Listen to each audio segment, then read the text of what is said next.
corruption does not only kill the journalists that report on it. Corruption kills its victims. It covers up the people whose blood is on the floor. Corrupt people often depend on the sort of cover of darkness. So the more light we shine on what's happening here, the better. If you actually want to stop money laundering or foreign bribery, you need the whistleblower. You know, dirty money means dirty. It means it's come from proceeds of crime. The political class in Guatemala is an engine, and the petrol for that engine is the corruption. Yo creo que no hay un Estado de Derecho en Guatemala. Hay una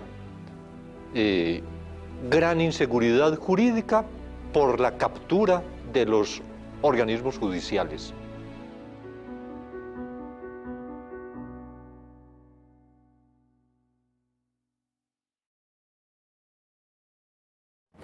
Good day, everyone. Welcome to the 2020 Allard Prize Ceremony. I am Nicole Barrett, a human rights lawyer, former war crimes prosecutor, and director of the International Justice and Human Rights Clinic at the Peter A. Allard School of Law, and it is my honor to serve as your Master of Ceremony today. I am pleased to present the fourth Allard Prize Ceremony for the first time in a fully virtual format.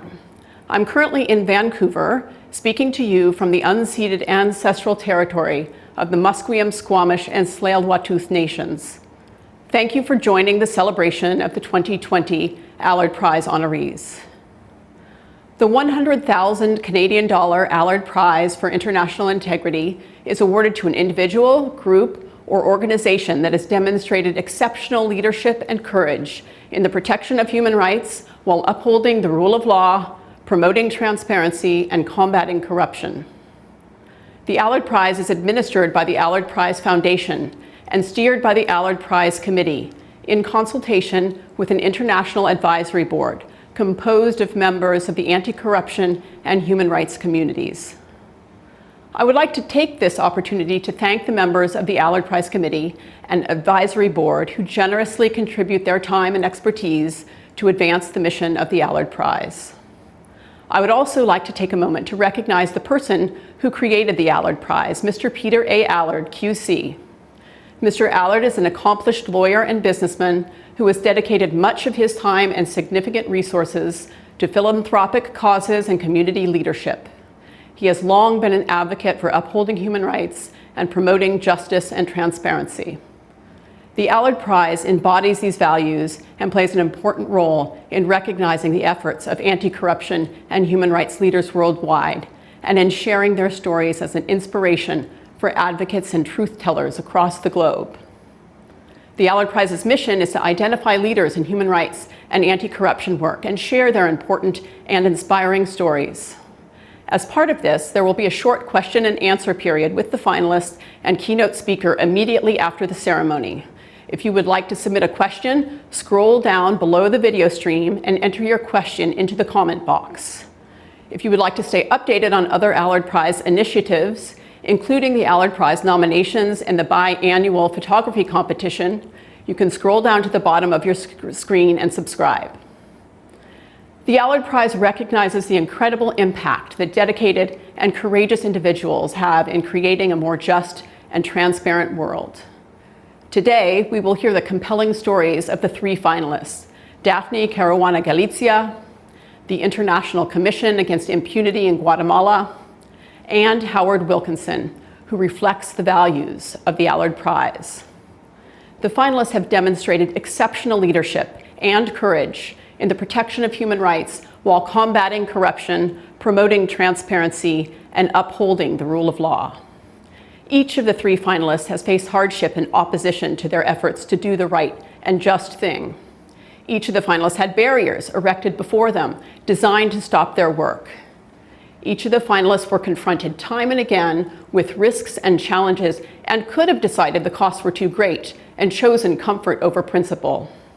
Despite these risks and challenges, the finalists held fast to their core values and sent a clear message that they could not be co-opted or silenced.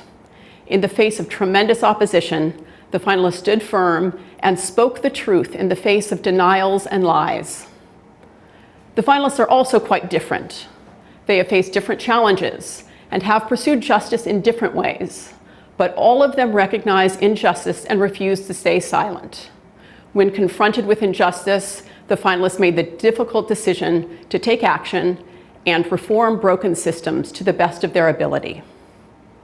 This is the fourth Allard Prize, preceded in 2013 with Ana Hazare as the inaugural recipient, followed by John Gathongo and Rafael Marques de Moraes as joint recipients in 2015, and Khadija Ismailova in 2017. After a comprehensive nomination and selection process, this year's 3 honorees were selected from 525 nominations coming from 80 countries. Before I tell you a bit about the honorees, I would like to address the increasing threats to anti-corruption and human rights work. The honorees today exemplify integrity and courage in a world increasingly challenged by authoritarian and undemocratic regimes. Around the world, the powerful hoard wealth and build their empires apace, as average citizens, and especially the vulnerable, are increasingly disenfranchised. Civil society protests in support of justice and peace are quashed by leaders who do not want to be held accountable. Those actively opposing the erosion of human rights are utilizing digital tools to speak truth and oppose these unjust systems. But governments are using increasingly sophisticated tools to suppress dissent and censor reporting. Digital privacy is steadily eroding, and the influx of online propaganda and disinformation campaigns sow confusion and distrust and polarize communities. It is incredibly difficult and costly for truth tellers to overcome these obstacles, which only emphasizes the importance of recognizing the efforts of individuals who have dedicated themselves to opposing corrupt systems and creating a more just and transparent world. Now, let me introduce the 2020 Allard Prize honorees. First, Daphne Caruana Galizia. Daphne worked as a Maltese investigative journalist, blogger, and anti-corruption activist for 30 years. Daphne's reporting was largely focused on uncovering government corruption, nepotism, and organized crime. Her blog, Running Commentary, was one of the most popular websites in Malta. The popularity and content of her reporting made her a target for harassment and intimidation. Daphne received threats on a near daily basis, and in several cases, Daphne and her family were met with outright violence and attacks on her family, her home, and her workplace. Daphne also faced intimidation through legal means. Many of the targets of her reporting filed libel suits to silence and discredit her. Daphne came under increasing scrutiny following the Panama Papers scandal in 2016. Daphne uncovered evidence that at least two high-ranking Maltese government officials were beneficiaries of secret offshore companies. Later investigations revealed that the officials were due to receive payments from another shell company owned by a businessman whose company had won a contract to supply power to the state-owned electricity provider worth hundreds of millions of dollars. Both officials later resigned. In October 2017, Daphne was murdered when a car bomb placed in her vehicle detonated. Daphne's death galvanized her supporters in Malta and around the world. Mass protests were held in Malta demanding justice for Daphne's murder. This sparked a national political crisis that resulted in the resignation of numerous politicians and government officials, including the Maltese Prime Minister. To this day, none of the suspects in Daphne's murder have been brought to justice. The next finalist, the International Commission Against Impunity in Guatemala. The International Commission Against Impunity in Guatemala was founded in 2007 in an agreement between the United Nations and the Guatemalan government.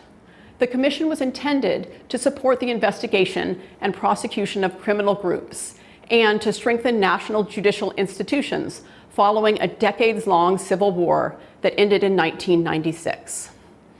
CICIG led over 120 cases and exposed more than 70 criminal networks, many of which exposed the extent of government corruption in the country. CICIG's tireless work led to the removal of several corrupt judges and the expulsion of over 1,700 officers from the National Police Force.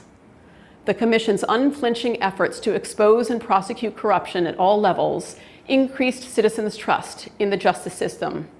But this same dedication made CICIG a target for corrupt and influential government officials and business leaders. After operating for 12 years and experiencing increasing opposition from the targets of their investigation, CICIG was disbanded by then-President Jimmy Morales. President Morales, who had been investigated for corruption himself, terminated the agreement with the United Nations and expelled the commission from Guatemala. Finally, the third honoree is Howard Wilkinson. Howard Wilkinson was working in Danske Bank's Baltic trading unit in 2013 when he uncovered suspicious activity in bank records that to Wilkinson suggested possible money laundering. Wilkinson investigated the matter and learned that the bank had ignored numerous regulatory requirements and had insufficient controls to prevent such financial crimes. He brought his concerns to the bank's internal audit unit on several occasions, but they did not respond or take action to stop the activity or close the accounts in question. What Wilkinson had in fact discovered was one of the world's largest money laundering operations, worth at least 200 billion euros. Years later, in 2018, a newspaper article published an article about the money laundering scandal that identified Howard as the Danske Bank's whistleblower, despite his desire to remain anonymous. Despite fear for his and his family's safety, Howard went on to testify before the European Parliament to advocate for greater protections for whistleblowers. The scandal has led to numerous investigations and criminal charges across Europe. Danske Bank's former group chief executive and the former chief financial officer have both been charged, and Danske Bank was ordered to cease all operations in Estonia. Shortly, you will learn more about each of the honorees and what inspired them to fight for human rights and promote transparency and the rule of law. But first, I would like to turn the floor over to Mr. Allard to say a few words. Welcome and a deep thank you to all those attending and viewing the fourth award ceremony for the Allard Prize for International Integrity. I'm always astounded at the number of incredible stories of personal sacrifices, suffering, torture, and even assassination in the pursuit of justice that comes to us from the list of those who are nominated for this award. As in previous years, it has been exceedingly difficult for the prize committee to select just a small number of finalists from the hundreds of nominations received. This year we have 3 finalists, diverse in their geography and focused, but all committed to doing what is right, even if at great personal cost. When you see their stories, I think you will agree that they all deserve our admiration, gratitude, and support.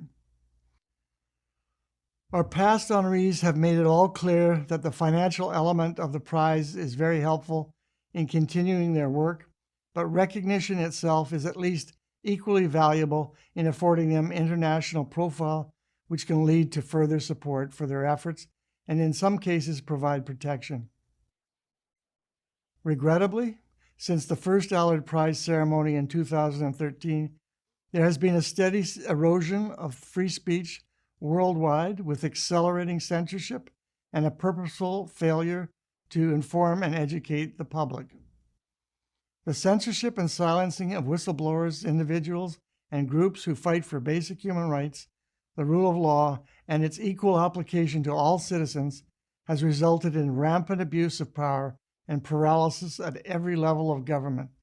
Governments use and abuse citizens and taxpayers' money to quell the light of informed discussion, liberty, and our basic right to equal access and treatment before the law, using state-approved media sources to parrot for the status quo, resulting in manipulation and omission of critical information with no substantive change or rebalancing.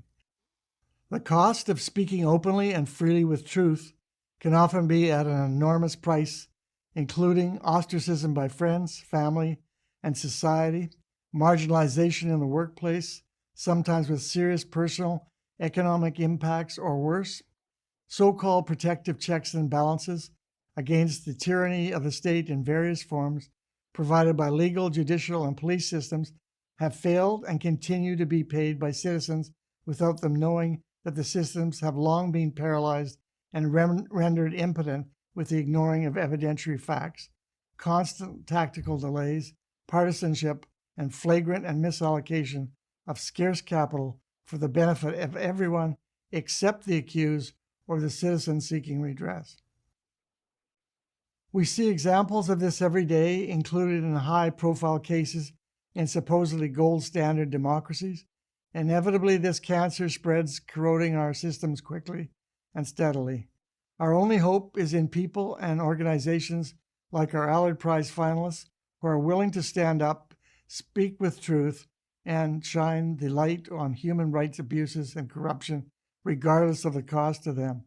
I trust that you will all be inspired by their stories and by their incredible courage in the face of the failure of our legal systems and the political establishment to step up and do the right thing. I hope the nominees will inspire all of us in our own countries and in our own way to do the same. I'd like to extend a big thank you to all those who organized the Allard Prize this year, including the prize committee and advisory board members, Dominika Shemchenko, Ashley Sanga, Robert King, Richard Olson, Max Fisher, Art Blundell, Jeff Lister from Fasken Martineau Dumoulin, and all those who have helped build the prize in the past. I would also like to recognize those independent creators of content and programming who will carry or link this live stream, including Stu McNish of Oh Boy Productions and Nicole Barrett, head of the International Justice and Human Rights Clinic at the Allard School of Law at UBC. Finally, I would like to thank our guest speaker, Chris Hedges, for joining us today. Chris is a well-known spokesman for basic human rights and access to justice. We are honored to have him speaking to us briefly and reflecting on the impact of our finalists. I hope you enjoy the program. Thank you so much, Peter. We now have several short videos about each of the Allard Prize honorees.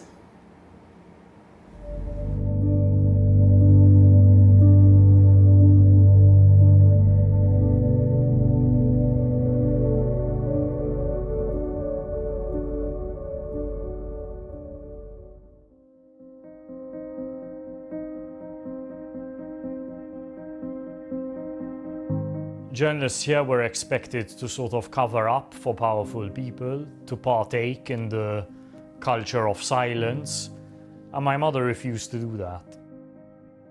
This really put her in a sort of ultra-minority. For decades, she was the #1 voice that encapsulated the success of a woman going against everything. She had hundreds of thousands of readers. She just blew the newspapers out of the water. When political parties are threatened by a journalist, they will isolate them, they will dehumanize them. In the case of Daphne, they will demonize them. They have made me into what in effect is a national scapegoat. And this has gone on for 30 years. Political parties here perversely own television stations. Therefore, most people get their information from political parties. People have no idea of how she was targeted so viciously. I got used to it, you know, like a scarf almost around the room. But my biggest concern is that because people see what happened to me, they don't want to do it. She had so many sources and so much information was coming to her. She couldn't handle it on her own. She was the source of so much information that was about to bring the reputation of our country down in tatters. When the Panama Papers broke, most journalists in Malta took it at face value. These politicians have offshore companies, it's unethical, that's it, case closed. You had people in a position of power who were trying to set up dodgy structures in order to funnel money away from jurisdictions that would have otherwise traced them. What Daphne did is she exposed them. She didn't stop working on that investigation, even after the subject had changed. In denouncing this, Daphne was perceived as a threat to the easy money that many people were benefiting from. Nothing was normal around that time. We were in this kind of emergency situation already. All these sort of forces were working together against my mom. I was working full-time on the Paradise Papers investigation, and we had sort of settled down for the day at this big table that we shared as a desk. My mother had to go to the bank. She left the house, and then I heard the explosion. Ever since then, everything changed completely.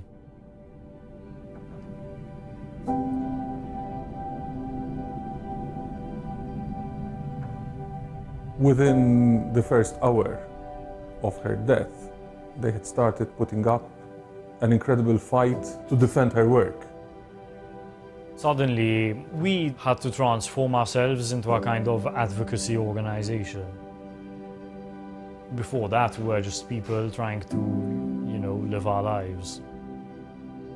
Today I am reminded that no matter what happened to Daphne, no matter how hard certain forces will work to suppress or distort her work, even in death, she lives on. Daphne lives on in my 3 sons, who have so much of her strength and integrity.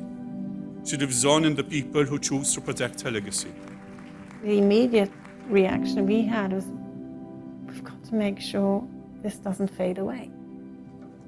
This is why it's been so important to us, even on a personal level, that, civil society movement emerged, because imagine doing all that on our own. Change, societal, cultural, political, far-reaching and meaningful change requires a critical mass of people who are prepared to actively participate in the shaping of their own future, that of their children and this country.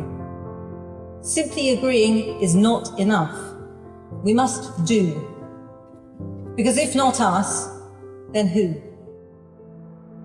This was more than a year after the Panama Papers. All that evidence of corruption had been published and nothing happened. And this investigation into money laundering and corruption ultimately led to her murder. Whoever wanted to kill Daphne didn't only want to achieve her death. They also wanted to achieve the end of her investigations.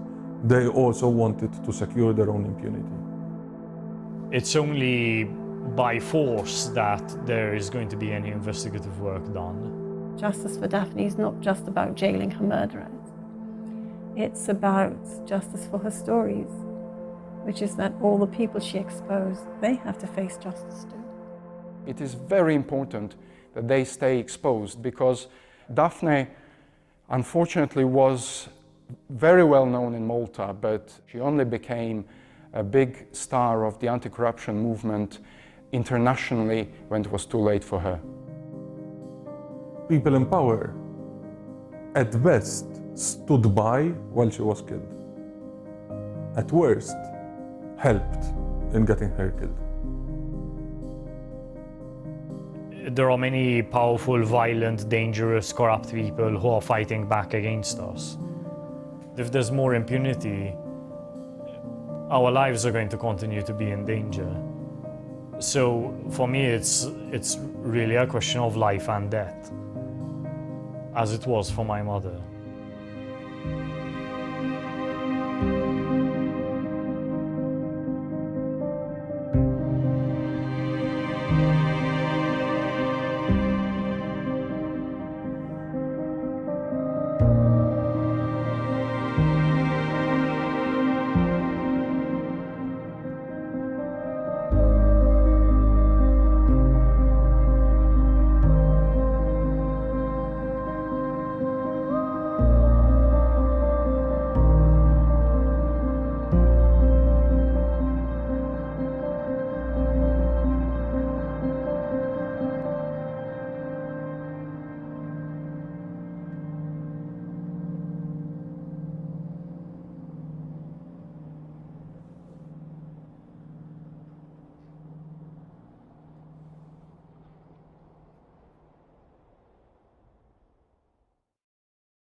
In the context of the post-war peace-building process, the public security situation in Guatemala was very concerning.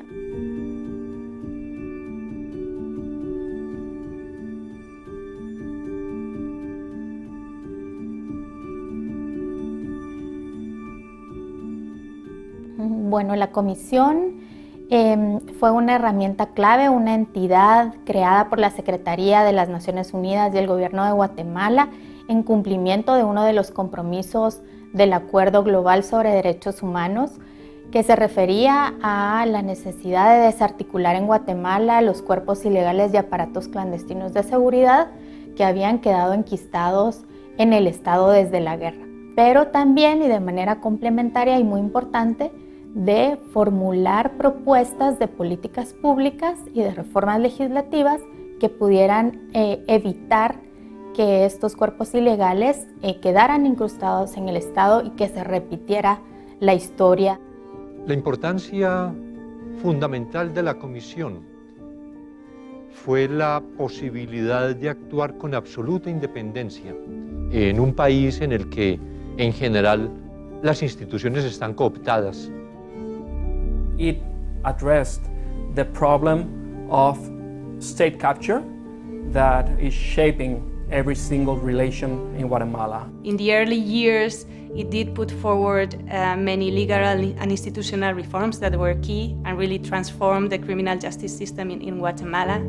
And then I think that laid the ground for Commissioner Velásquez when he got to Guatemala. Él llegó a inicios de 2014 y un año después se dio pues el primer caso, así que los resultados fueron muy pronto, fueron resultados efectivos muy pronto y eso hizo crecer enormemente la credibilidad de la ciudadanía. Efectivamente fueron varios los casos muy importantes que contribuyó a esclarecer la comisión, pero particularmente el conocido caso La Línea, un caso de defraudación aduanera en el que resultó vinculado el propio presidente de la República, que dio lugar a que tanto él como su vicepresidenta fueran procesados. It's a case so well put together that it had information from the lowest ranking officer all the way up to the President of the Republic. Precisamente este caso que se presentó ante los jueces el 16 de abril del 2015 dio lugar a que menos de una semana después los guatemaltecos empezaran a pronunciarse, a salir a las calles, porque pudimos mostrar cómo hasta el secretario privado de la vicepresidenta se encontraba comprometido, era prácticamente el jefe de toda la estructura. People didn't protest in the streets in my country because of the war. Because if you protest in Guatemala, your life would be in danger. Jimmy Morales, que era una persona desconocida en el mundo político, un comediante, aprovechó todo este trabajo que se realizó durante el 2015 contra la corrupción y se presentó entonces como el candidato que respaldaba la lucha contra la corrupción. Él era el candidato anticorrupción. La ciudadanía pensaba que daba una oportunidad a alguien nuevo, a alguien que no formaba parte de las redes político-económicas ilícitas que se conocían con anterioridad. Estas posibilidades quedan totalmente truncadas cuando familiares de Jimmy Morales son involucrados en algunos casos concretos, investigados por la comisión. En el 2017, que estuvimos investigando el financiamiento de la campaña de Jimmy Morales, nos dimos cuenta que todo había sido una mentira. Y eso, pues naturalmente, irritó bastante al presidente.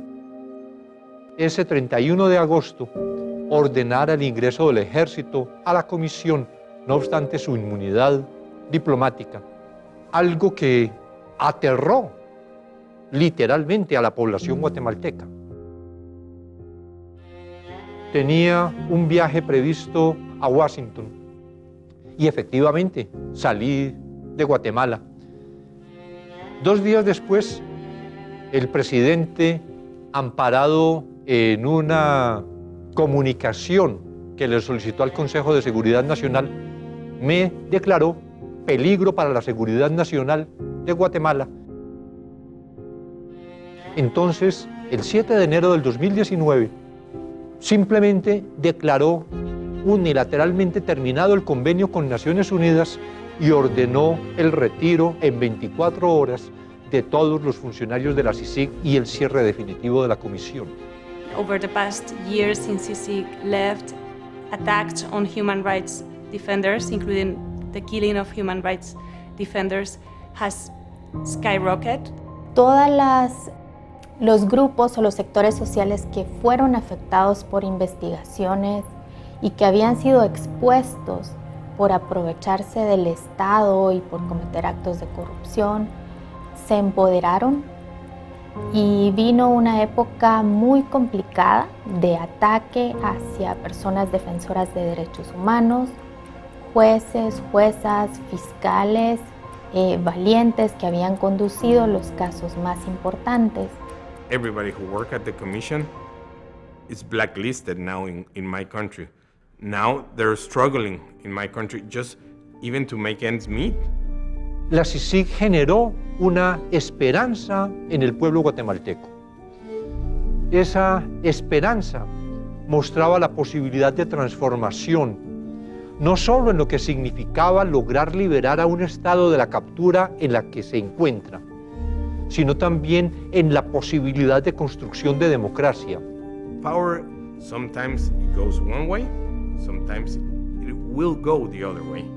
So we will be here when it goes our way another time. Imposible transformar mientras sea permitido en un país que el poder se mantenga impune.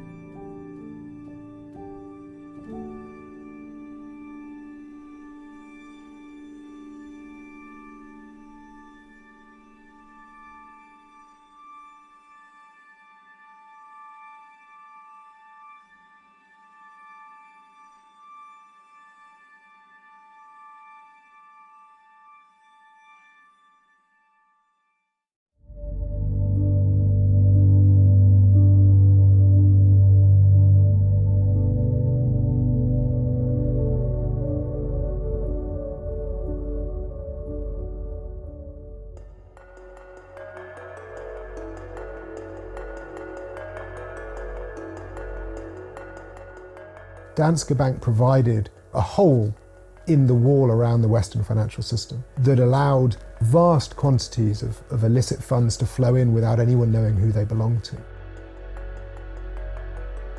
I found that this company, which had been a big active customer in the bank for several months, had filed accounts saying that during that same period it was dormant, and yet they shoved $200 million in 4 months through their accounts. It could just have been one company, one bad lot had got in. But once I started digging, it was obvious it was something much more systemic with the customer base. Anyone who provides a back door through this is able to make a lot of money out of it. That was the business model of Danske Bank's Estonian branch.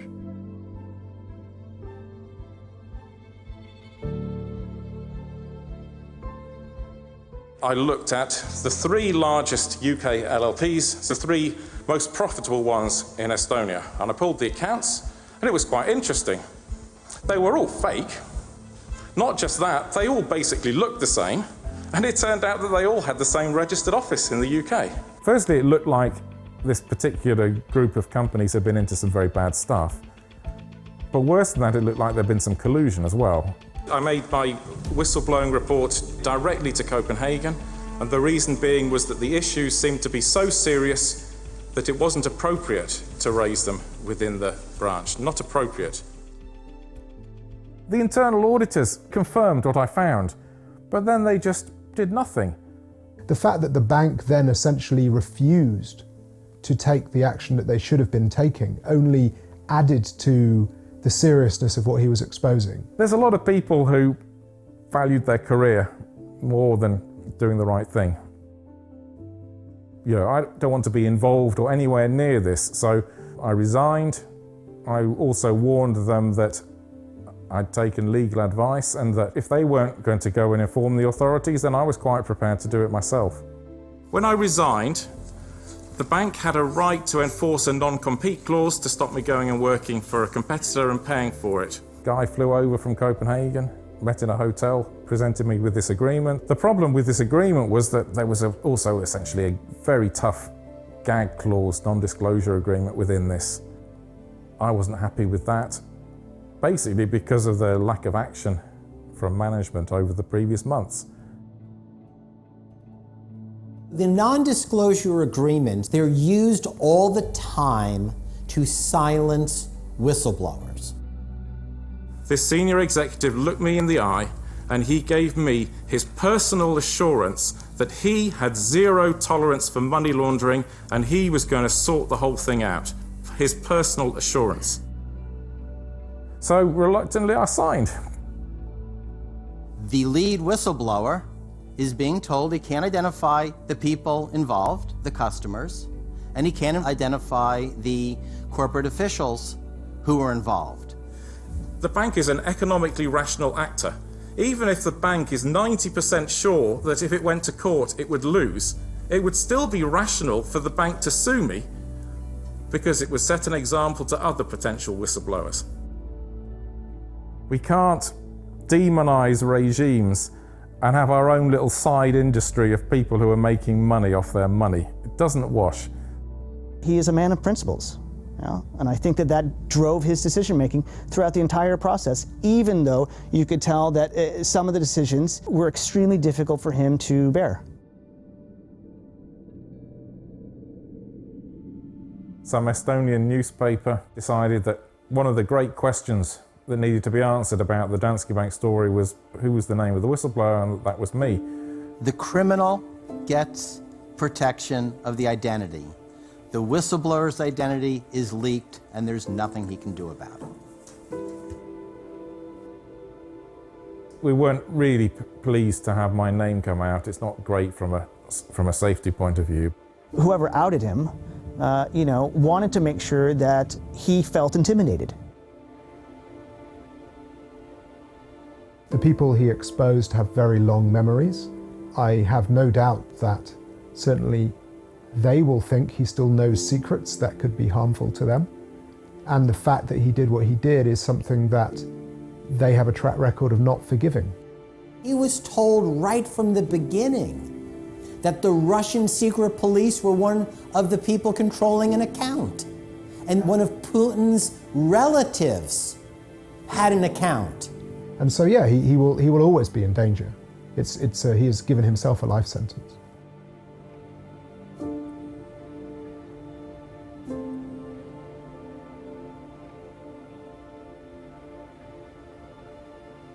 Even though we can't be sure about the dimensions of this problem and we can't be sure how much money we're talking about, we are more sure or less unsure than we were because of Howard Wilkinson's exposing of Danske Bank's crimes.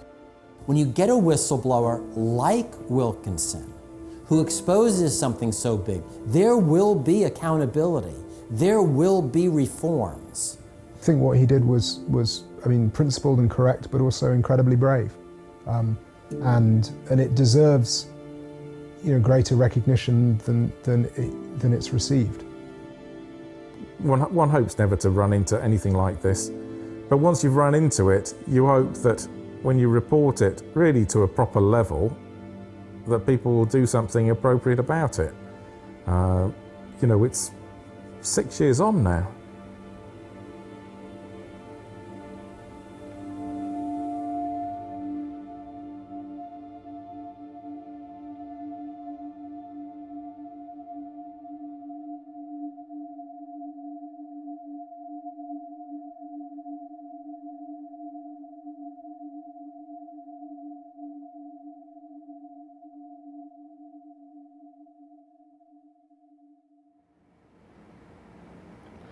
What amazing stories.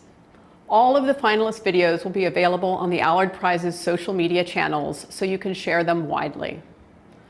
I would now like to introduce someone who has dedicated his life to investigating and telling important truths.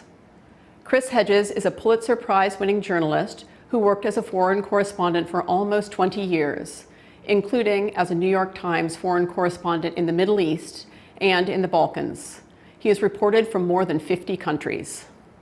In 2002, Mr. Hedges received the Amnesty International Global Award for Human Rights Journalism. Mr. Hedges is the author of 12 books, including the bestseller Days of Destruction, Days of Revolt, a New York Times bestseller. He writes a bi-weekly column for ScheerPost and hosts the Emmy-nominated show On Contact. Mr. Hedges has taught at Columbia University, New York University, Princeton University, and the University of Toronto. He also currently teaches college credit courses in the New Jersey prison system. It is my pleasure to turn the floor over to Chris Hedges. Thank you. The theologian Reinhold Niebuhr wrote that those with the courage to defy malevolent centers of power, what Immanuel Kant called radical evil, were possessed by a sublime madness in the soul. This sublime madness is vital. Without it, he wrote, truth is obscured. And Niebuhr also knew that traditional liberalism was a useless force in the face of radical evil. Liberalism, Niebuhr said, lacks the spirit of enthusiasm, not to say fanaticism, which is so necessary to move the world out of its beaten tracks. It is too intellectual and too little emotional to be an efficient force in history. Daphne, Howard, and the investigators, judges, and district attorneys who worked with the International Commission against Impunity in Guatemala, most of whom are now blacklisted and smeared by the Guatemalan government, were empowered by this sublime madness. They were solitary, persecuted voices that demanded justice. They were our conscience, our moral guides, ironic points of light flashing out, as W.H. Auden wrote, wherever the just exchange their messages. Abraham Heschel noted that the voices of all prophets are a scream in the night. While the world is at ease and asleep, the prophet feels the blast from heaven. Defying evil cannot be rationally defended. It makes a leap into the moral, which is beyond rational thought. Those that defy evil know that they will not be rewarded, at least by the powerful and the institutions that serve them, for virtue. But corrupt rulers deeply fear those who are propelled by sublime madness, who cannot be bought off or intimidated, who are beholden to a moral commitment that transcends the practical. Those for whom self-promotion, even public opinion, are meaningless. Those who do not seek or need adulation. Daphne, Steve, and the human rights investigators in Guatemala who restored the word accountability to the ruling elites remind us that, as Augustine wrote, hope has two beautiful daughters, anger and courage. Anger at the way things are and the courage to see that they do not remain the way they are.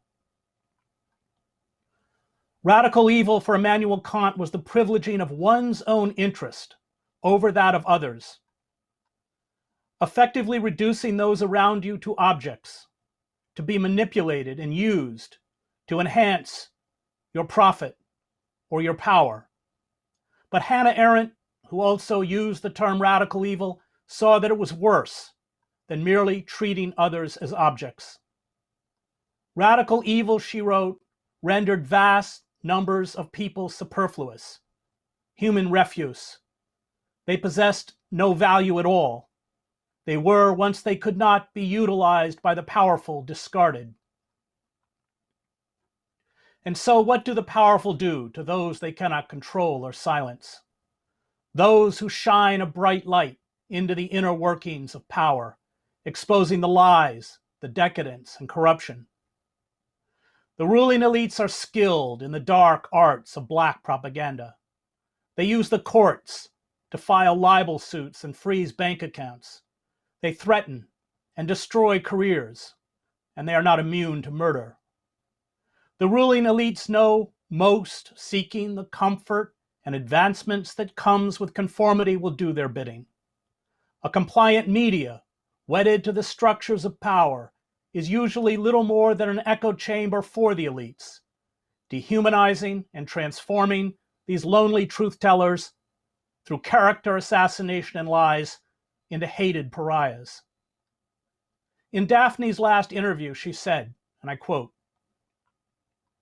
"I'm in a situation where people who can't even read English and therefore have never read anything I've written, at the same time are aware of who I am, know that they are meant to hate me or dislike me or despise me or disagree with me or whatever, and react to me on that basis, totally irrespective of what I write, but as the figure they are told to hate. So this has become a massive, massive problem. And I've had cases, especially when the incitement is really high at times of political tension, when I've had problems even with people in the street. And I look at them and think, okay, what's their problem with me? I don't think they've ever read anything I've written." The efforts to discredit and defame Daphne was done as well to the investigators in Guatemala. The former president, Jimmy Morales, when he shut down the commission, declared Iván to be a threat to national security, as well as to Howard, who was outed at the Danske Estonian branch as the Danske Estonian branch whistleblower in 2018, when an anonymous source provided his name to an Estonian newspaper. The leak violated European, Danish, and Estonian law, and it had to have come from within the bank. But no European law enforcement agency investigated the leak, nor did anyone provide protection to Howard, whose life was now in jeopardy for exposing what looks like the largest money laundering scheme in banking history. And needless to say, he has been blacklisted by the banks and the financial sector. The aim of the leak was, of course, to try and pressure and intimidate me. As you can see, it hasn't worked, Howard said.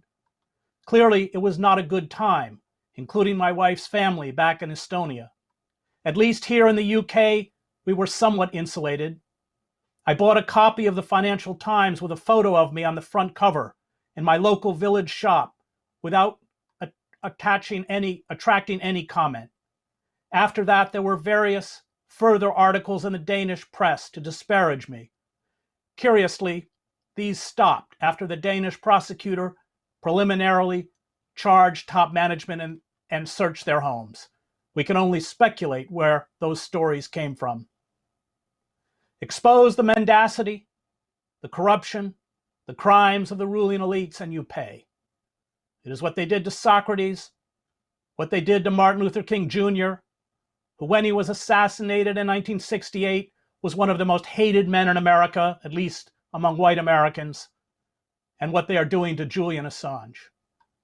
It is a game as old as time. Flannery O'Connor recognized that the ethical life always entails confrontation. She wrote, St. Cyril of Jerusalem, in instructing catechumens, wrote, "The dragon sits by the side of the road, watching those who pass. Beware, lest he devour you. We go to the Father of souls, but it is necessary to pass by the dragon. No matter what form the dragon may take, it is of this mysterious passage past him or into his jaws that stories of any depth will always be concerned to tell. And this being the case, it requires considerable courage at any time, in any country, not to turn away from the storyteller. The central call of the ethical life, as defined by the Christian religion, is called bearing the cross. It is a call very few people achieve. Bearing the cross in Christian theology is counterintuitive. It says that the last shall be first and the first last. It demands nonviolence. It holds fast to justice in the face of withering attacks. It stands always with the abused and the oppressed. Those the Jesuit priest Ignacio Ellacuría, who was murdered by the death squads in El Salvador, called the crucified people of history. It binds adherents to a higher moral law. Those who bear this cross, which upends and endangers their lives, are driven by sublime madness. For them, there is no other way to live. It is the central struggle of life, the struggle between good and evil. The meaning of the evolution of civilization is no longer obscure to us, Sigmund Freud wrote. It must present the struggle between eros and death, between the instinct of life and the instinct of destruction, as it works itself out in the human species. This struggle is what all life essentially consists of. We are tempted, indeed, in a consumer society encouraged, to reduce life to a simple search for happiness. Happiness, however, withers if there is no meaning. The other temptation is to disavow the search for happiness in order to be faithful to that which provides meaning. But to live only for meaning, indifferent to all happiness, makes us fanatic, self-righteous, and cold. It leaves us cut off from our own humanity and the humanity of others. We must hope for grace, for our lives to be sustained by moments of meaning and happiness, both equally worthy of human communion. And it is this grace, this love, which in our darkest moments allows us to endure. I witnessed many acts of physical courage as a war correspondent, but moral courage, the courage to speak truth and demand justice in the face of entrenched power, to defy those in your unit, to name and report war crimes and atrocities carried out by your comrades and ordered by your superiors, bringing with it vilification, threats, and sometimes death, was very, very rare. It requires, as all of those honored today experienced, the courage to accept becoming an outcast. It requires an inner strength and fortitude that even the toughest warriors usually lack. And this is why, as Hannah Arendt pointed out, the only morally reliable people are not those who say this is wrong or this should not be done, but those who say, I can't do this. I once asked the radical Catholic priest Daniel Berrigan, who was sent to federal prison for 18 months after he and his brother, Father Phil Berrigan, and 7 other religious activists in 1968 burned 378 draft cards of young men about to be sent to Vietnam, how he defined faith. Faith, he said, is the belief that the good draws to it the good, even if empirically all the evidence around us says otherwise. The Buddhists call this karma. But as Christians, he told me, we do not know where it goes, but we believe it goes somewhere. Dan, whose 50 books of poetry, essays, and scripture commentaries, as well as his play, The Trial of the Catonsville Nine, are as important a contribution as his activism was the bête noire of senior church officials, including the Archbishop of New York, Cardinal Francis Spellman. FBI Director J. Edgar Hoover fabricated a case against the Berrigan brothers for conspiring to blow up tunnels under federal buildings in Washington and kidnap Richard Nixon's national security advisor, Henry Kissinger. Dan, who took part in the freedom rides and civil rights marches in the South, was in and out of jail all his life. With 7 other activists, he illegally entered a General Electric nuclear missile plant in King of Prussia, Pennsylvania in 1980. They hammered and poured blood on the fragile cones of the Mark 12A warheads. He had been, by the time he died, a few days short of his 95th birthday, arrested hundreds of times. But what of the price of peace, he asked in his book, No Bars to Manhood. I think of the good, decent, peace-loving people I have known by the thousands, and I wonder, how many of them are so afflicted with the wasting disease of normalcy that even as they declare for peace, their hands reach out in an instinctive spasm in the direction of their comforts, their home, their security, their income, their future, their plans. That 5-year plan of studies, that 10-year plan of professional status, that 20-year plan of family growth and unity, that 50-year plan of decent life and honorable, natural demise. Of course, let us have peace, we cry, but at the same time, let us have normalcy. Let us lose nothing. Let our lives stand intact. Let us know neither prison nor ill repute, nor disruption of ties.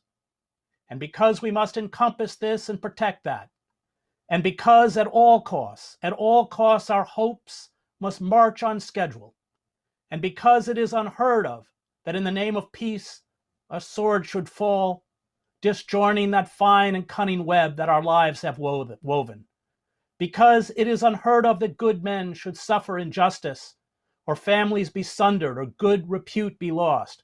Because of this we cry peace, and cry peace, and there is no peace. There is no peace because there are no peacemakers. There are no makers of peace because the making of peace is at least as costly as the making of war, at least as exigent, at least as disruptive, at least as liable to bring disgrace and prison and death in its wake. The ethical life is not about the pursuit of happiness. It does not embrace the illusion of inevitable human progress. It is not about achieving wealth, celebrity, or power. It entails self-sacrifice. It is about our neighbor. The organs of state, security, in Dan's case, the FBI, monitor and harass you. They amass huge files on your activities. They disrupt your life. In Daphne's case, they took her life. We live in an age of radical evil. The architects of this evil are despoiling the earth and driving the human species toward extinction. They are stripping us of our most basic civil liberties and freedoms. They are orchestrating the growing social inequality, concentrating wealth and power in the hands of a cabal of global oligarchs through fraud and theft. They are destroying our democratic institutions. The goal is to render people superfluous, pushed to the margins of society where they and their children are no longer considered to have value. Value always determined by the amount of money produced and amassed. The French moral philosopher Albert Camus argued that we are separated from each other. Our lives, he wrote, are meaningless. We cannot influence fate. We will all die. Our individual being will be obliterated. And yet Camus wrote that one of the only coherent philosophical positions is revolt. It is a constant confrontation between human beings and their obscurity. It is not aspiration, for it is devoid of hope. The revolt is the certainty of a crushing fate, without the resignation that ought to accompany it. A living man or woman can be enslaved and reduced to the historic condition of an object, Camus warned. But if he or she dies in refusing to be enslaved, he or she reaffirms the existence of another kind of human nature, which refuses to be classified as an object. Camus is right about the absurdity of existence, right about finding worth in the act of rebellion rather than some bizarre dream of an afterlife or Sunday school fantasy that God rewards the just and the good. O my soul, the ancient Greek poet Pindar wrote, do not aspire to immortal life, but exhaust the limits of the possible. I differ with Camus only in that I believe that rebellion itself is not ultimately meaningless. It has the intrinsic power Dan called faith, to defy radical evil even if radical evil appears triumphant. And we must note that the rulers of Guatemala have shut down the work of the International Commission Against Impunity, that there have been no trials and no convictions for the 2017 assassination of Daphne, and that the massive financial fraud made public by Howard has yet to result in justice. But nevertheless, these efforts by these people allow them and us to be free and independent human beings. All those who expose truth chip away, however imperceptibly, at the edifice of the oppressor. They sustain by their actions the dim flames of hope and love. And in moments of profound human despair, these flames are never insignificant. They keep alive the capacity to be human. And we must become, as Camus said, so absolutely free that existence is an act of rebellion. All those who do not rebel in our age of totalitarian capitalism, who convince themselves that there is no alternative to collaboration, are complicit in their own enslavement. They commit spiritual and moral suicide. Václav Havel noted that these epic battles between good and evil are rarely planned. They are innate. It is not selflessness. It is the giving of one's best self, giving one's highest self unto the world. It is finding true selfhood. Selflessness is martyrdom, dying for a cause. Selfhood is living for a cause. It is choosing to create good in the world, choosing to treat others as we would want to be treated, choosing to hold up the universal self that unites us all. And these acts are the irreducible essence of life itself. You do not become a dissident just because you decide one day to take up this most unusual career, Havel said. You are thrown into it by your personal sense of responsibility, combined with a complex set of external circumstances. You are cast out of the existing structures and placed in a position of conflict with them.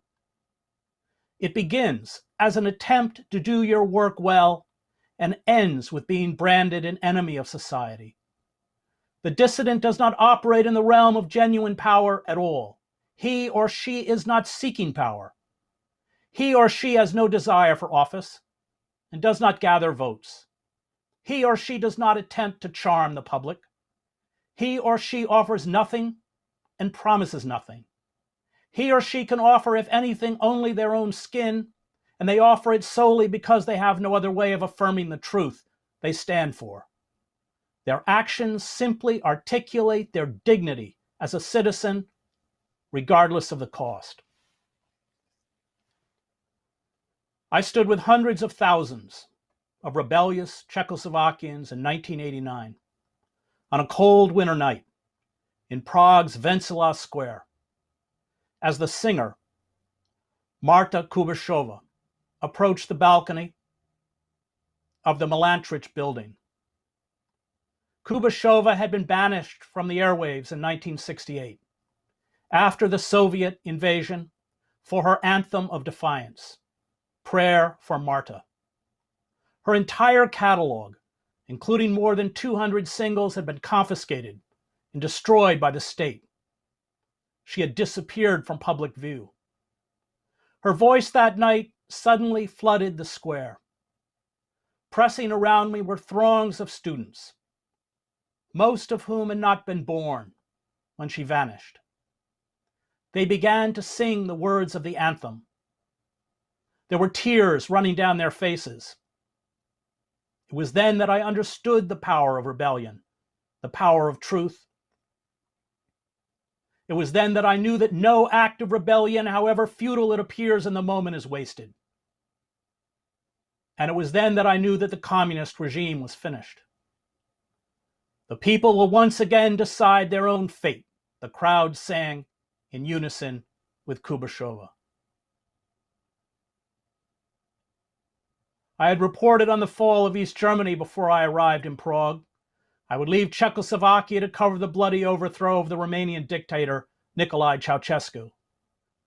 The collapse of the communist regimes in Eastern Europe was a lesson about the long, hard road of defiance that makes profound social change possible. The rebellion in Prague, as in East Germany, was not led by the mandarins and the political class, but by marginalized artists, writers, journalists, clerics, activists, and intellectuals such as Havel, whom we met most nights during the upheavals in Prague in the Magic Lantern Theater.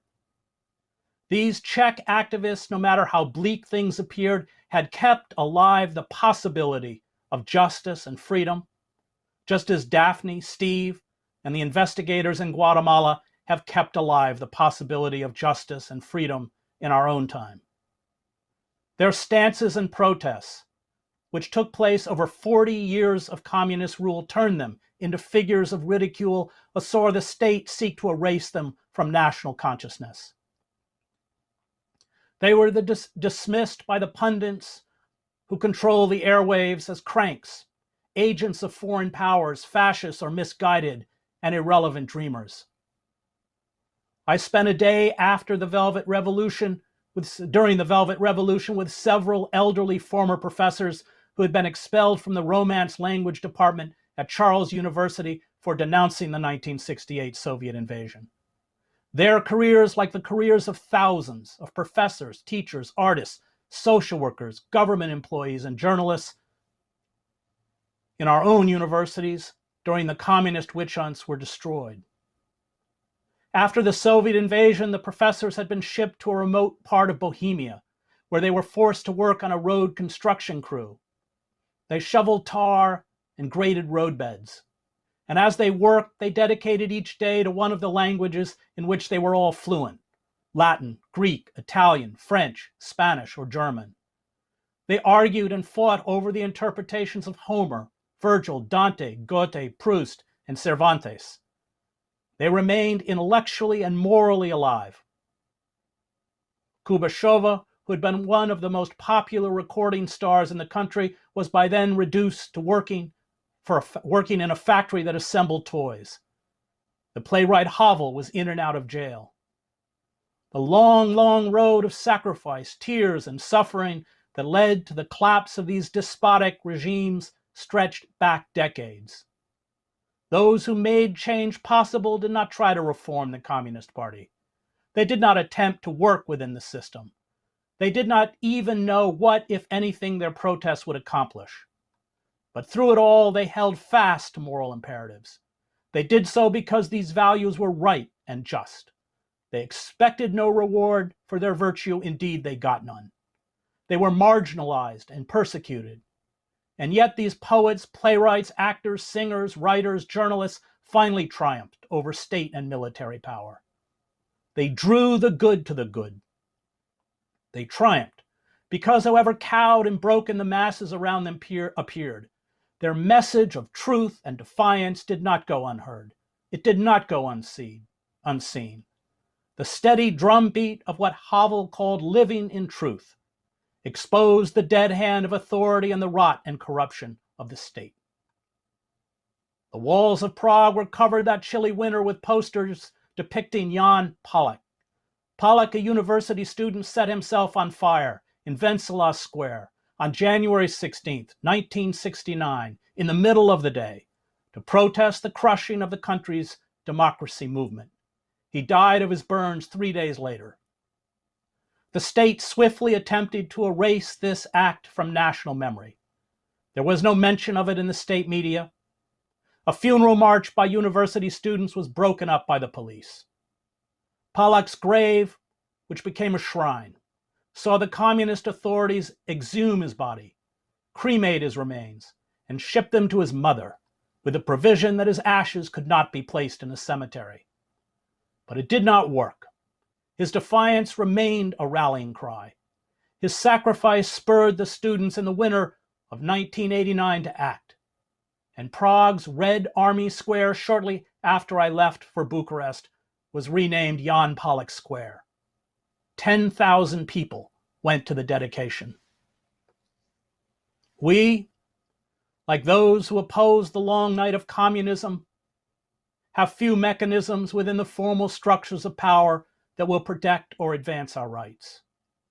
We too have undergone a coup d'etat, carried out not by the stone-faced leaders of a monolithic communist party, but global corporate power. We too have our designated pariahs and huge black holes of state-sponsored historical amnesia. We may feel in the face of the ruthless corporate destruction of our nation, our culture, and our ecosystem, powerless and weak, but we are not. We have a power that terrifies the ruling elites, and all those we honor today are evidence of this power. Any act of rebellion, no matter how few people show up, or how heavily it is censored, chips away at the edifice of power. All acts of rebellion keep alive the embers for larger movements to follow. It passes on another narrative. It will, as the rot of the state consumes itself, attract wider and wider numbers.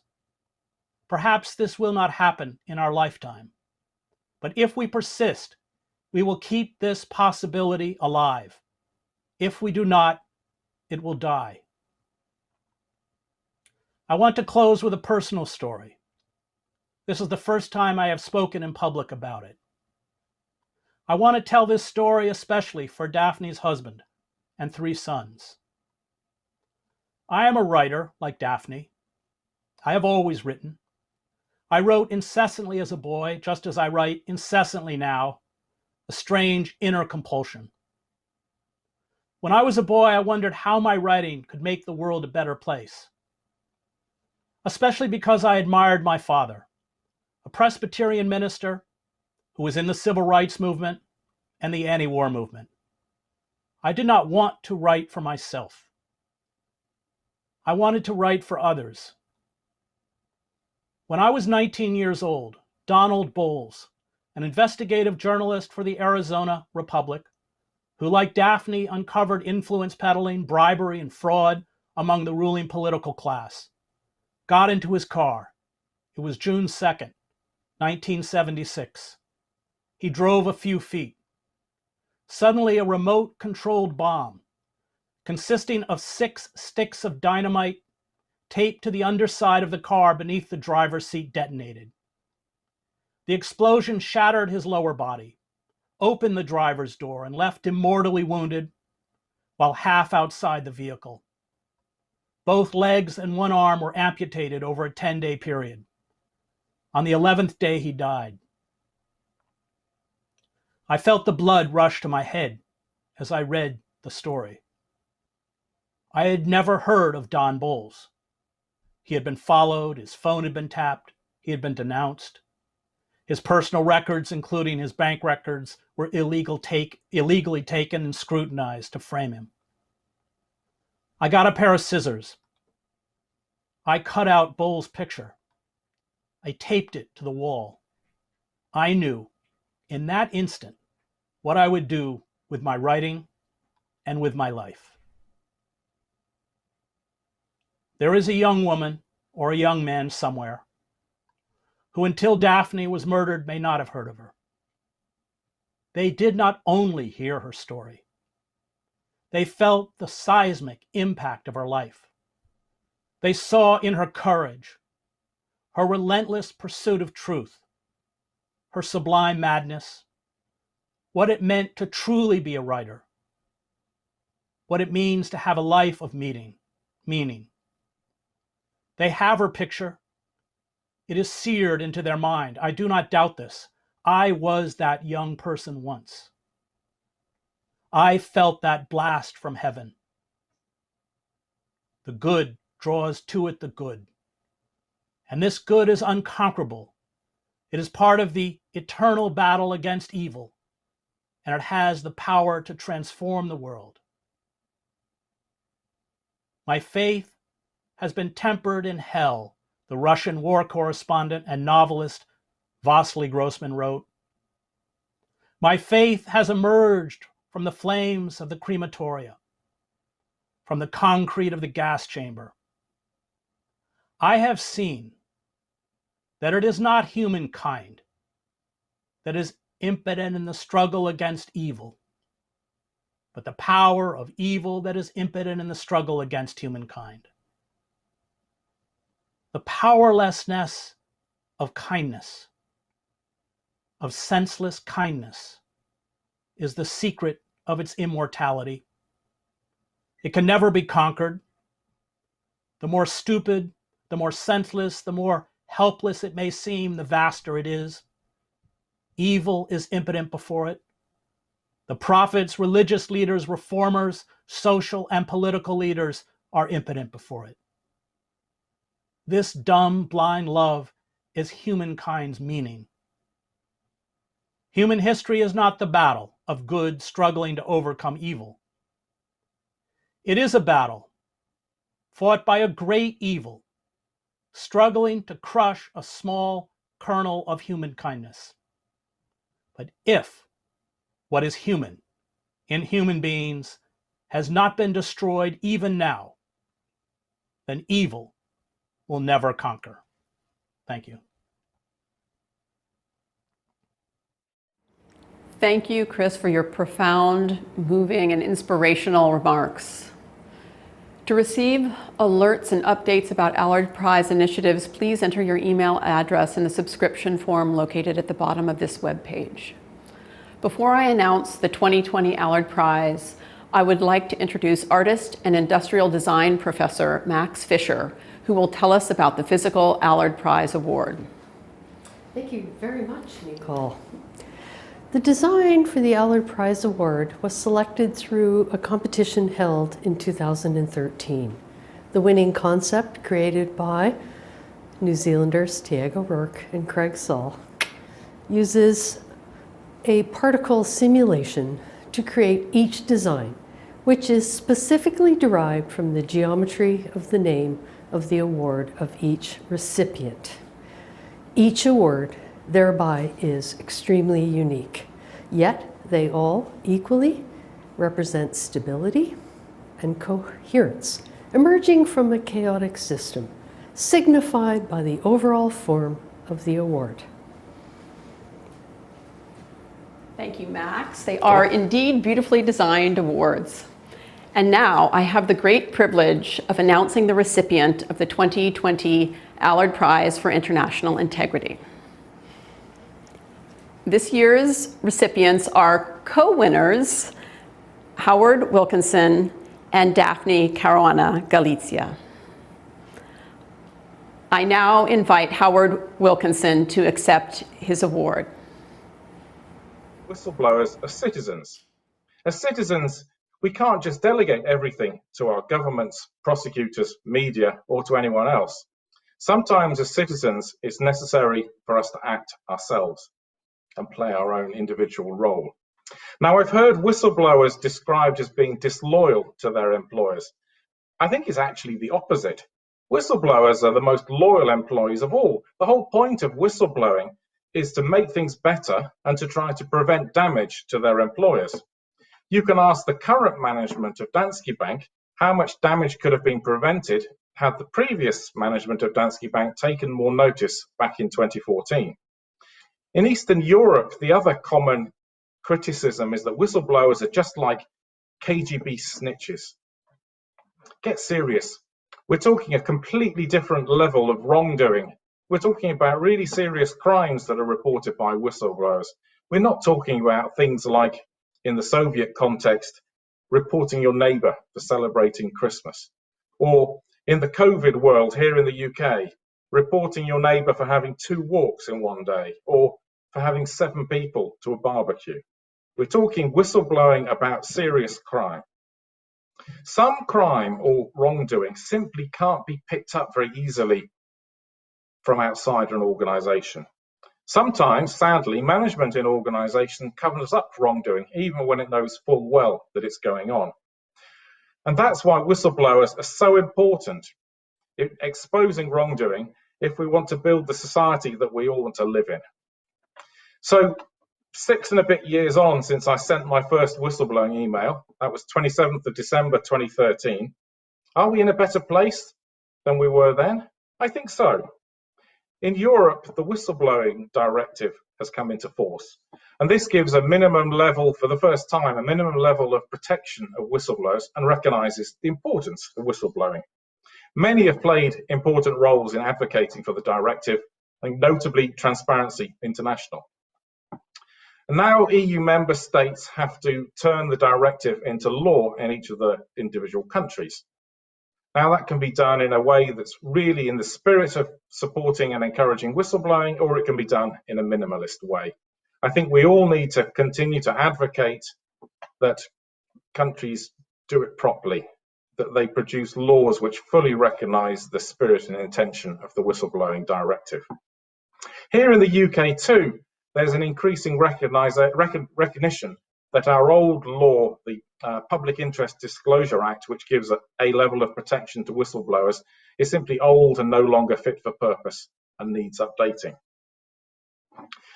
So the legal framework's improving, but all too often one still reads stories of whistleblowers who've really suffered a lot of hardship, have been punished essentially for their whistleblowing. And I'm not talking about me. In the end, I moved from Estonia back to the UK and carried on life, albeit that 4 years later, my name came out and I haven't welcomed all of the publicity. There are others who've really suffered. They've lost their jobs, they've lost their livelihoods, and in some cases, the pressures have caused their families to break up. As citizens, it's not something that any of us should accept. We should welcome the important work that whistleblower organisations such as the National Whistleblower Centre in the US and Whistleblowers UK carry out. But really, we should all be striving to ensure that whistleblowers are respected, if not cherished. So thank you very much for honouring me with the Allard Prize. It sends an important message. Whistleblowing is important, and whistleblowers should be valued in building the sort of society that we all want to live in.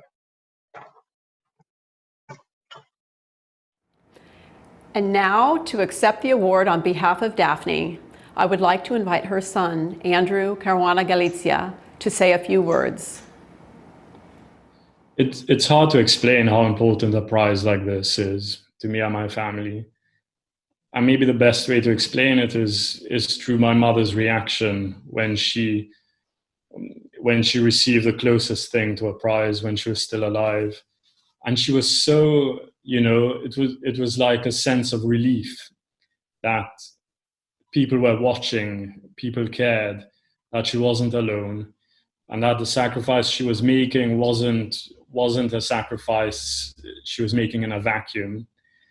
Suddenly, it all seemed like she was doing it for something, for someone. And it feels the same for me and my family when my mother receives a prize like this. She's not alive to feel that sense of relief. So we feel it on her behalf. There are so many people who are cynical about prizes, who think, when the world has so many problems, when there's so much to be done, including in my mother's case, because we are still really far from justice, that a prize is almost frivolous. But it isn't, because we know that there's a connection between remembering and justice.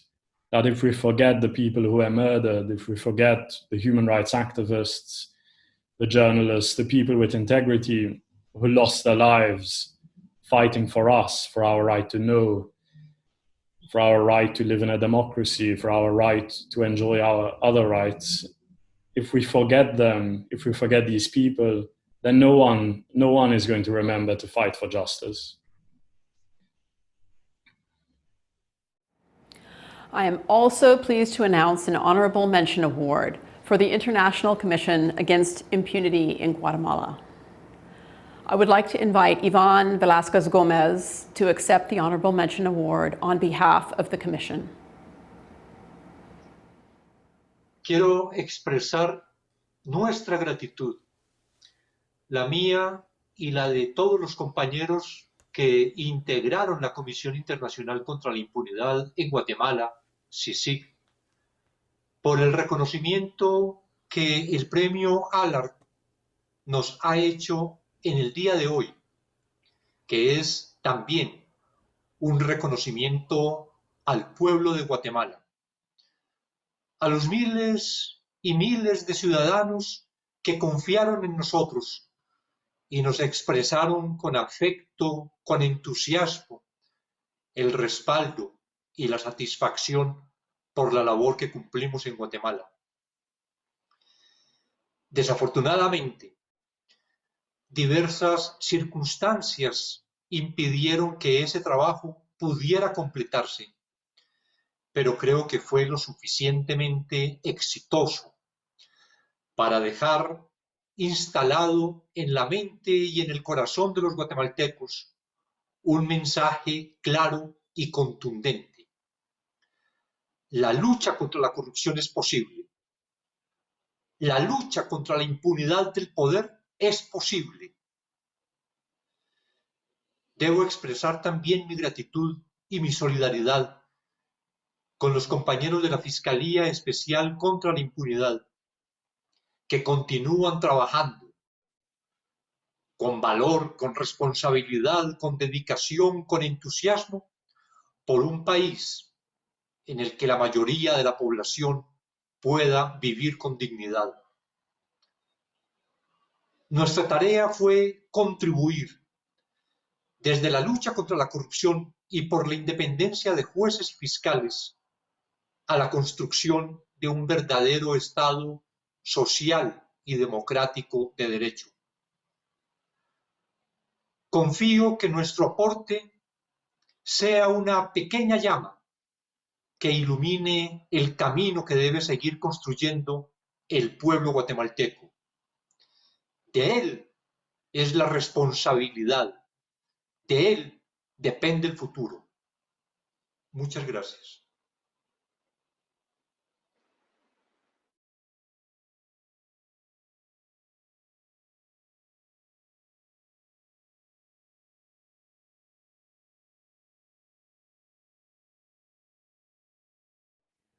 This concludes the 2020 Allard Prize Ceremony. Thank you for joining. I hope these stories of courage and leadership will inspire you to fight for a more just and transparent world in your own communities. I would like to once again profoundly thank Chris Hedges for his insightful, inspiring, and moving remarks. We will now have a brief question and answer period with the three finalists and with Chris Hedges. To submit your questions, please ensure that you're on the Allard Prize streaming page. You can submit your questions in the comment box directly beneath the video stream.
Welcome to the question and answer period for the Allard Prize Ceremony. I'm joined by the keynote speaker, Chris Hedges, Matthew Caruana Galizia on behalf of Daphne and Daphne's family, Ana Gabriela Contreras on behalf of the International Commission Against Impunity in Guatemala, and Howard Wilkinson. Our first question is for Matthew. What would you like people to take away after learning Daphne's story?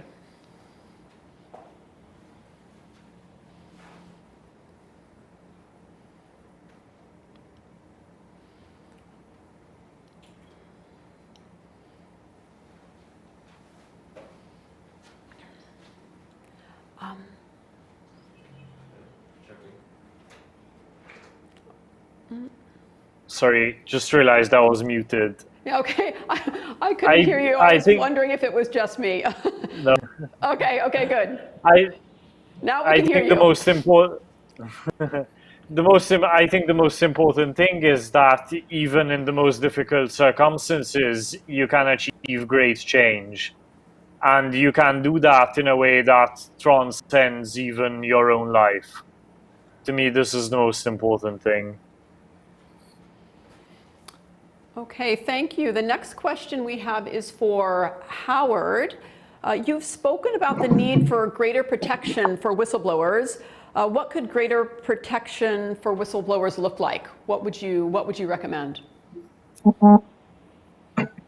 I think there's sort of two issues that we're looking to protect against. Retaliation, directly, and then indirectly. Indirectly meaning that you blackball someone from an industry. And the other issue being the right of confidentiality. As it stands in much of Europe, there isn't actually any protection at all. Notably, Estonia and Denmark, there's no protection.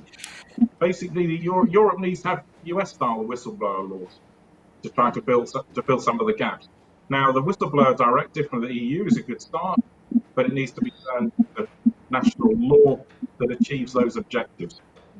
Stopping retaliation and allowing whistleblowers to retain confidentiality. Okay, thank you. Let's see, the next question we have is for Chris. In your address, you spoke about writing for other people. What responsibility do you believe journalists have in elevating the narrative of truth tellers, such as those of our honorees? Well, I was a mainstream journalist for many years. I worked 15 years for the New York Times. And I learned that truth is not necessarily news. What we do as journalists is manipulate facts. And that may mean that the story as it's written is factually true. But we can use selectively facts to spin a story any way we want. And I found that there were those who are careerists, who serve the centers of power, and either through the manipulation of facts or the lies of omission, which is still a lie, obscured truth. And my loyalty, and I think the loyalty of all good reporters, is to the reader, not to the institution I work for. So that's been a constant kind of conflict within journalism. And in fact, at a paper like the New York Times, those who relentlessly pursue truth often become management headaches. And that's become especially true as corporations have consolidated control over media platforms. Just about a half dozen corporations control what about 90% of Americans listen to and watch. So yeah, I would make that distinction between truth and news, which is a kind of constant battle within the world of journalism. Okay, thank you. Let's see, the next question we have is for Matthew. Do you feel that there is currently more or less hostility and danger directed at journalists and independent media in Malta and around the world? Definitely. The thing is that what has happened from my experience and from observing my mother is that journalists have become better and better at their job. They've developed better sources. The technology available to journalists is better than ever before. The internet allows us to work collaboratively. Collaborations like the ICIJ collaboration on the Panama Papers was incredibly successful. And this, of course, means that journalists pose a greater threat to the people that we're investigating. And at the same time, institutions are being weakened at a greater pace. So this means more of the burden of upholding the rule of law is falling on the shoulders of journalists. Everywhere in the world, the journalists' desks are just overflowing with evidence of crime and corruption. And it's just become impossible for us to keep up. But again, I also see this as a sign of our kind of increased effectiveness. The more effective we are, the greater the threat against us becomes. Okay, thank you. Howard, the next question is for you. For many, these large-scale financial crimes and scandals can seem very distant. Why should people care about this type of criminality? Okay, so let's think of a crime. Think of a crime that as society, I don't think any of us like. Let's take drug dealing. If you want to be a small-time drug dealer, you can deal cash and you can fill suitcases with cash and do it like that. If you want to be a large-scale drug dealer, there's no use with cash. You'd have buildings full of it. You need to get your money into the banking system. You need to get your money in the banking system so you can spend it. And there's no point being a drug dealer, as I would see it, unless you can spend it. So money laundering is far from a distant crime that we shouldn't care about. Money laundering is exactly the crime that underpins and makes viable, makes useful for criminals a lot of other crimes. I mean, terrorists, you want to do terrorism requires money. The money needs to be sent through the banking system. You can't do it all with dollar bills. So pick a crime. All of them require money laundering through the banking system. That's why money laundering is just critical. It's the core of so much of serious crime. Okay, thank you. I see that we have also just been joined by Anna. Welcome. I hope there weren't technical difficulties and apologize if there were. The next question is for Chris. What would you say to a young man or woman who is inspired by Daphne's story but is afraid to take the next step?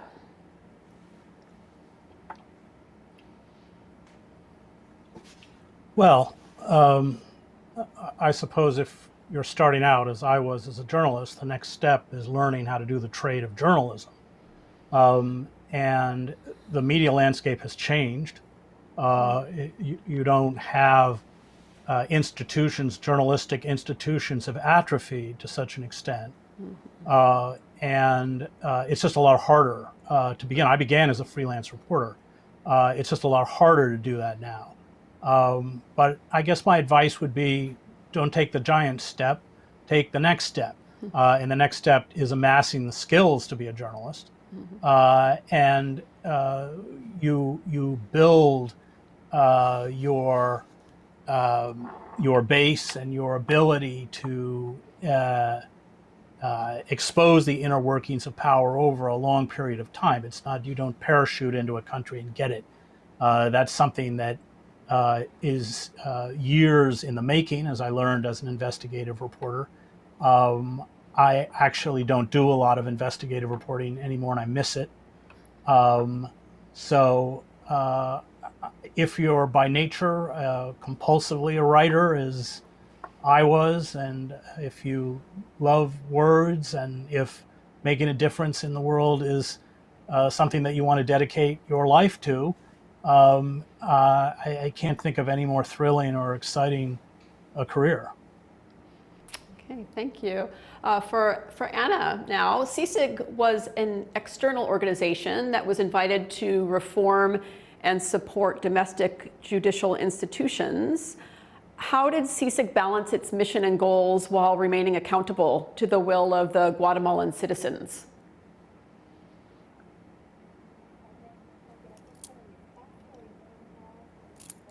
Con ustedes esta tarde.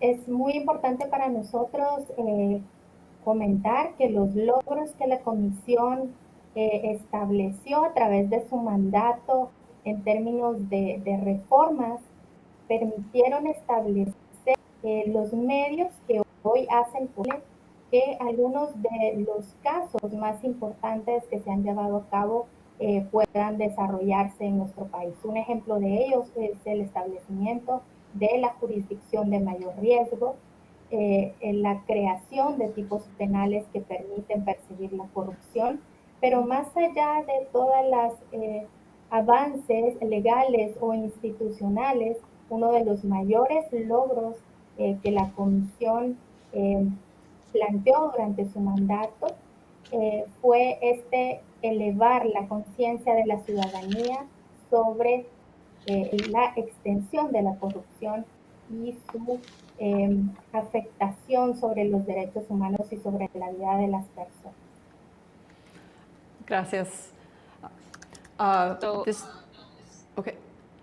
Is there a translation? Or should I continue? Can you hear me? Yes. Hello? Hello. So what Gabriela said is the success of the commission work was the various reforms that were established in the country. The various types, for example, of prison systems for corruption crimes, the legal and judicial the law mandate to elevate mostly the citizenship awareness regarding corruption. Okay, thank you. Thank you for that. And I will take the next question, which is for Matthew. What do you see as the role of civil society and local movements in pushing for accountability and justice, and how have they helped you? This is a really important question because it's journalism can't work on its own in a vacuum, and neither can law enforcement, neither can government, and neither can civil society. So we need everyone to be working together. Protest movements, members of parliament, civic organizations, journalists, we all need to be kind of pushing together. And I think this is really what has happened in my mother's case. Mm-hmm. Everyone was working towards the same goal without knowing, really. Each person or each movement or each organization did what they felt was the right thing to do. And that is, I think, bringing us towards the same goal. Of course, we still have a long way to go. The trial hasn't even started yet. A public inquiry is still ongoing. The Prime Minister wants to shut it down.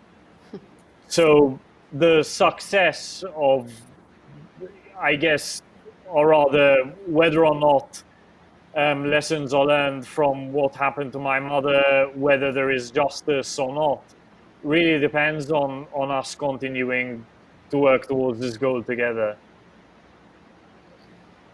Okay, thank you. Anna, there's another question for you. What do you see as the necessary precondition for ending impunity in Guatemala? Hay muchas condiciones que son necesarias para continuar trabajando en este tema del combate a la corrupción, pero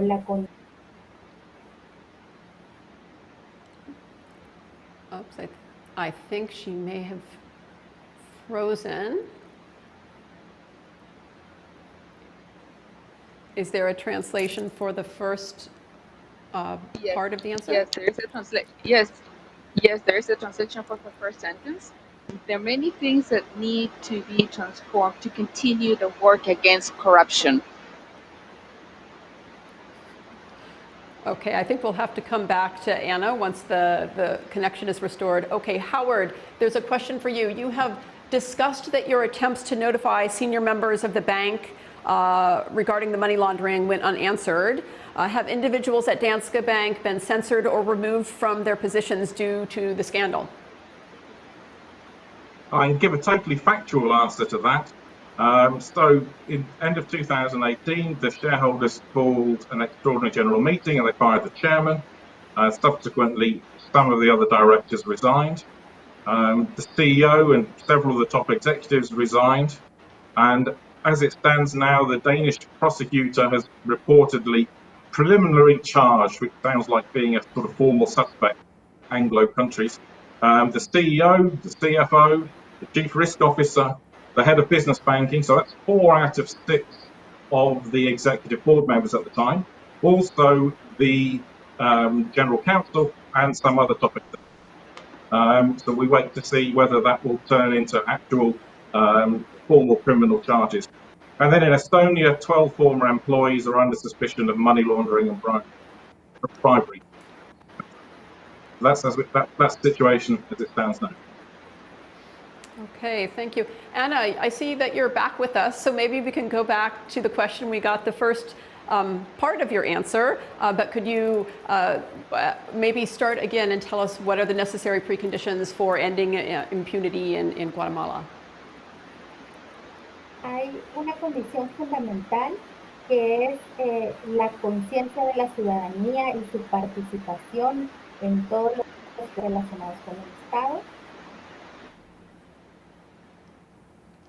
There's one fundamental condition that is crucial, and this is the citizens' conscience and their participation in the process. Okay, thank you. Let's see, I think we have, I think that is all the questions that we have coming through. So I'd like to thank you, Howard, Matthew, Anna, and Chris for joining the Q&A session. And thank you to everyone for joining the Allard Prize Ceremony. And thank you for allowing our audience to ask questions as well. You will be able to find the ceremony and related videos on our social media channels. So please, if you are interested, and we have, I think, a lot of amazing content that you could share widely with your networks and spread the word, that would be fantastic. Thank you all for joining us.